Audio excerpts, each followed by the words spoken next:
What's up, sports fans? I am beyond I am Gary Rebeker levels of happy right now to see you all again. We welcome you back to another episode, another season of the San Diego Prep Insider Podcast, where we are focusing on baseball. For those of you that are returning fans, thank you for being back. Yes, we love sir. you. You guys are the best. You are the most niche, weird, and lovable fan base in all of high school sports podcasting. Secondly, for those of you who are new and maybe have just glanced at our content but have stumbled across this, we do cover all things high school sports, but baseball is of particular love to us as a community for a lot of different reasons. I will be back in just a second. We will put pacifier in there. We're going to get to that. We're going to explain that in just a second.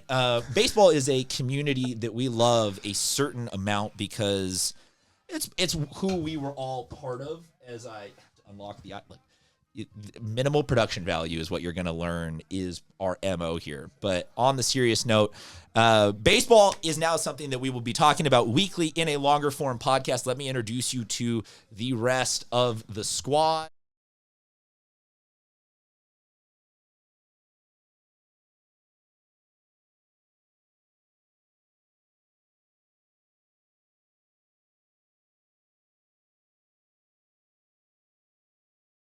I'm going to come over here real quick. My favorite that studio one is Kennedy, the in intern. San Diego. It's got all the creatures that...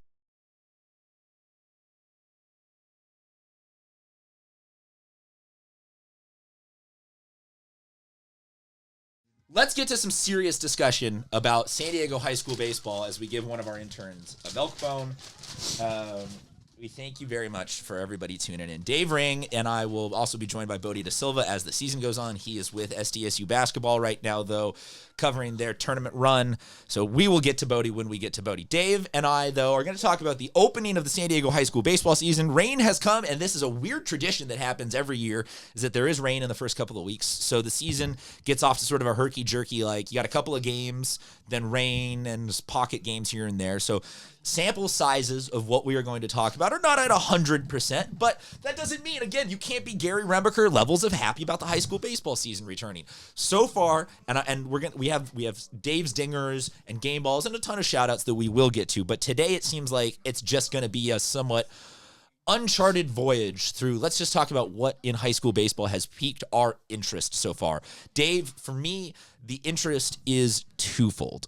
One is it seems like there is a small potential shift, change, whatever you want to call it, in the power dynamics of the South Bay.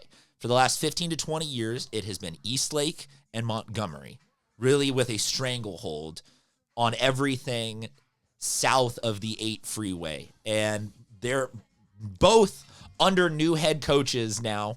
And I am not saying that that's going to reflect it all in the results, but I think that that opens up the door to have, maybe it's Mater Dei's time. Maybe Chula Vista's making a comeback. Maybe maybe all schools are just going to see an even redistribution of talent, and it's going to be a lot of teams beating each other and whatever. So I'm curious what's going on in the South Bay.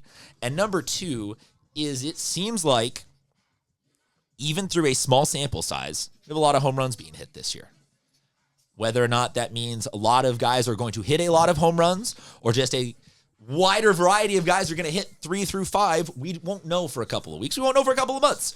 But it does seem like whatever is going on this offseason, a lot of guys are showing up to the season dialed in. Dave, you don't have to have initial thoughts on either of those, but just your initial thoughts in general on high school baseball. It's going to be interesting. Like you said, the South Bay teams are just as strong this year.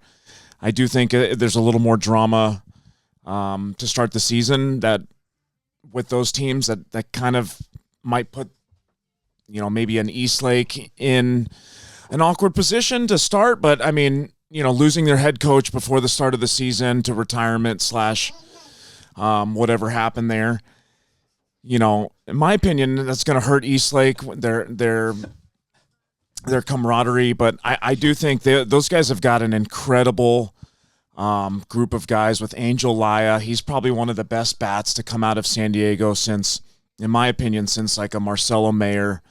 We're going to see Angel possibly in the running for A high draft pick this year out of high school. I think he's one of those guys that just has all the tools, and he's the guy that's going to really keep them, cool and lead them to, like I said, possibly an open division championship this year. I just think they're in a little bit of a I like how drama. I like how we're dangling. Right now, we don't know what their season is, but also, I'm telling you, they might win open, and he might be a high draft pick. Like, that's a very wide variety of results. It is. To go from, we don't know, but one possibility. Not in the top 5, but could be open division champs. One possibility could be open division champion and third because last year looked like the same thing, right? It was like, hey, who's number 1? And then Eastlake, they get to the open division again, right? And it's like every year, they just seem to figure out how to do it. So, well, what it comes down to, and this has always been my thesis about everything from the genesis of this show on, is that we're a baseball city. We're better at baseball than we are at anything else by far. Yes, sir. You will see in a lot of other high school sports, and get at me in the ats if you really believe otherwise, but I just don't think you can. In other sports, once you start to go to that, like even the tail end of open division, there is a precipitous drop in terms of like depth of talent at schools. Yes. And like the 7th team in D1 for football is never going to beat Lincoln, ever. Like that's just, our intern agrees that that's just insanity. And you get to baseball, and I would say that there are some seasons where some of the lower division champions could hang with some of the, I'll show you what's going on the other camera there. We're playing peekaboo with one of our interns. This is why I love these guys. But yeah, Dave's absolutely right that when it boils down to it, we have so much talent that you could have a team on the bubble, quote unquote, still be open division champs. Where do you want to go from here, Dave? Was that all of your top 5? Do you want to talk game balls? What do you got next on? Yeah, I think that as we move into the next podcast, we'll have a greater understanding of where everyone's going to be. Well, so while you dial that up, let me kind of cue in everybody. You're looking at plate appearances right now, which I think is a better indicator than anything else of just like, are we at a point yet where we can even talk about some of these stats?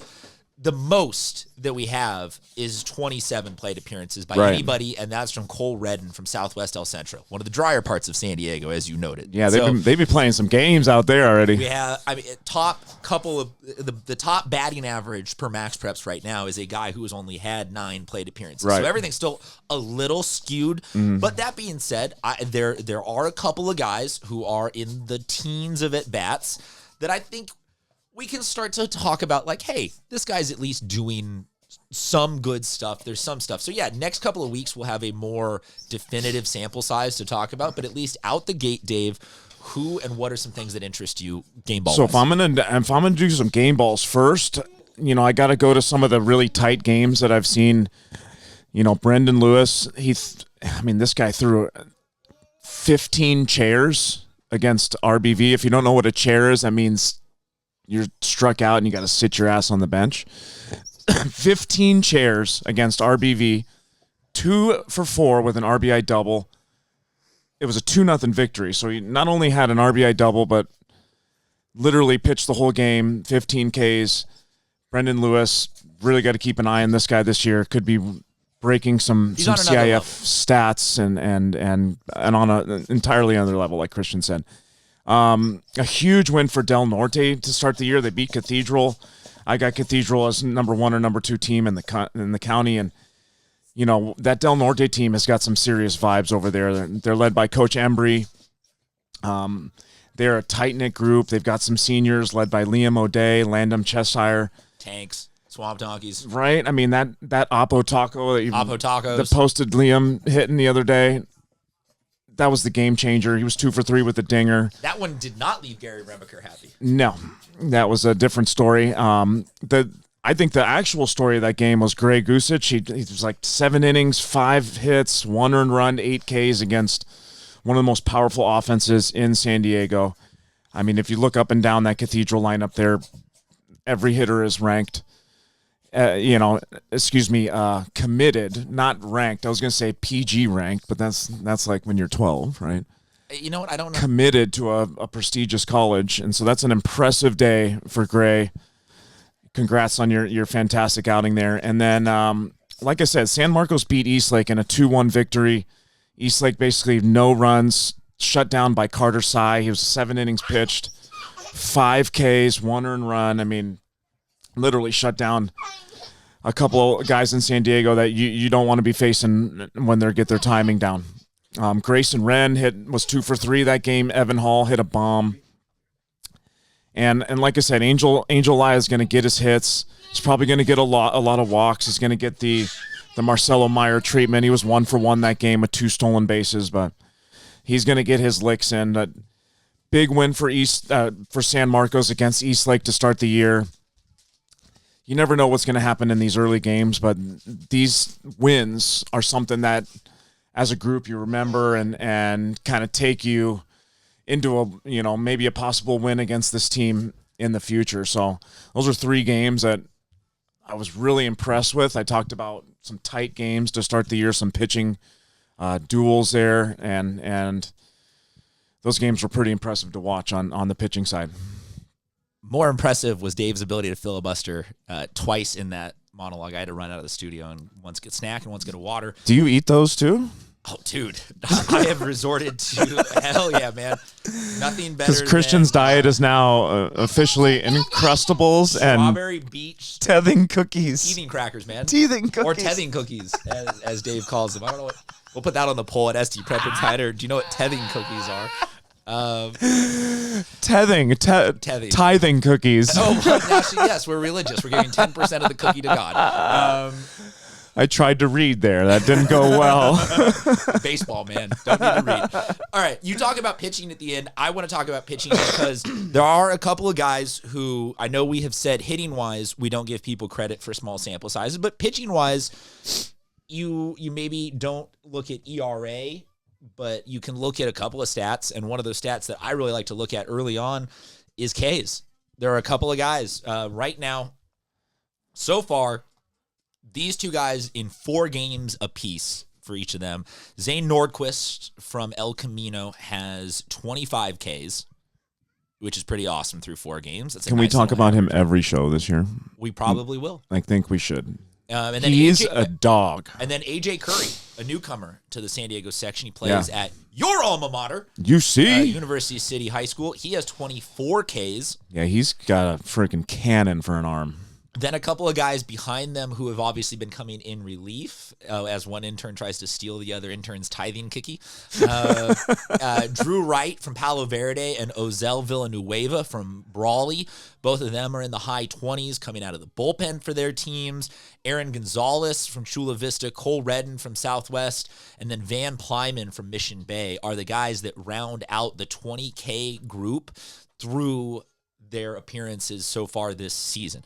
That is not a, oh my gosh, we got to be on the lookout. All these guys are going to go straight up like Roger Clemens and have a trillion Ks. But that is impressive from a couple of those guys. And a Curry, to me. Curry will. I mean, that Curry guy's going to. and Nordquist are 2 that I'm very excited to watch be part of the more traditional group, like you said, with Brendan Lewis and some of the other guys who will end up getting consistent starts all season long. Curry transferred back to San Diego after living in, I think it was Texas or somewhere. Tennessee, that's right. No, he's a Tennessee commit. Yes. Or no, Tennessee commit, went to Texas. Yes, that's something like that. I got his whole life story during one of the football championships from his uncle. But he's only a junior, though. That's a huge pickup for them. Huge pickup for University City. We look, and as does Gary Remaker look forward to him playing for himself next year? I don't know. I said nothing. I know nothing. But Dave, so pitching, hitting, we got a couple of guys who are, on the watch list. Is there anything that we missed out the gate, or can we tell people just, hey, check us out weekly. We've got all this goodness for you. We don't need to beleaguer the point. Yeah, I just want to give a few shout outs to some dinger guys out in San Diego. Dave's Dingers. This segment is, I want to say, 9 years up and running now? How long have we been doing this podcast? We are officially like the second longest running thing that's ever happened. Come on. This is the coolest thing I've ever done. I think Dave's Dinger segment needs to continue forever, so we're going to have this every show. So is Dave Stingers going to be on your tombstone? It is. It's going to be like what I'm proud of. Your lives, helping Dave kids get to college, and the segment Dave Stingers. Your lives, Dave Dingers. And then on the back, we'll just put Swamp Donkeys. Exactly.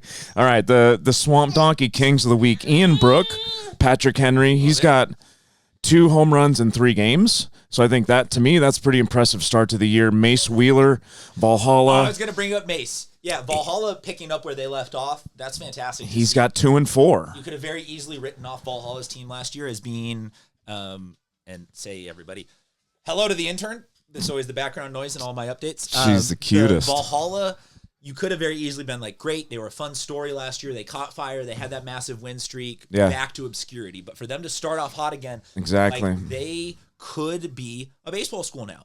Like, there could be a little run right there where for the next couple of years, they could be pretty good. Keep going. Yeah, I got Josh Rock over at La Jolla Country Day.